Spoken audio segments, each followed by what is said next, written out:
పాదములకు వందనములు స్తోత్రములు చెల్లిస్తున్నాము నాయన.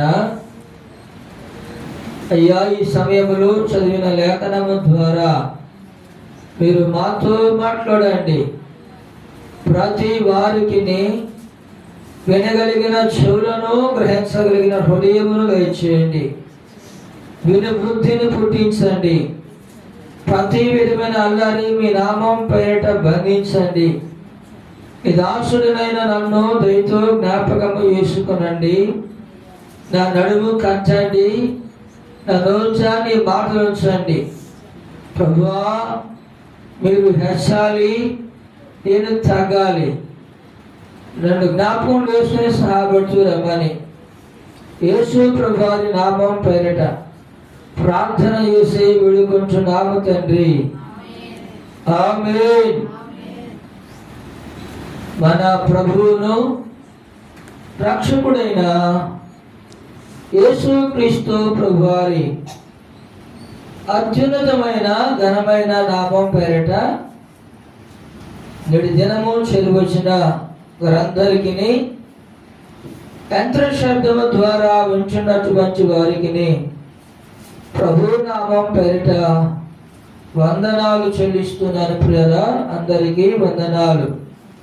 మనం చదువుకున్నటువంటి లేఖన భాగాన్ని ధ్యానించబోయే ముందుగా గత వారంలో మనం ఏ వాక్యాన్ని విన్నాము చెప్పండి.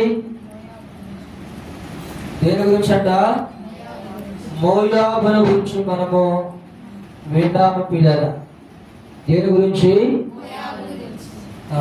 మోయాబీయురాలైన రూతు తన యొక్క తల్లిదండ్రులను, తన యొక్క బంధువులను, తన దేశాన్ని విడిచిపెట్టింది. విడిచిపెట్టి నయోమితో కూడా యోధా బెత్లెహేముకి వచ్చింది. మనము కూడా మోయాబును విడిచిపెట్టాలి అని మనం విన్నాం. ఆమె మోయాబును విడిచిపెట్టడం వల్ల ఆమె ఎలా సురక్షితంగా ఉందో, ఎలా బహుమానం పొందుకుందో, ఆమె పేరు యేసుక్రీస్తు వారి యొక్క వంశావళిలో ఎలా రాయబడిందో మనం విన్నాం. మనము కూడా మోయాబును విడిచిపెడితే మన పేరు కూడా శివ గ్రంథములో రాయబడుతుందని మనం వింటూ వచ్చాం. ఈ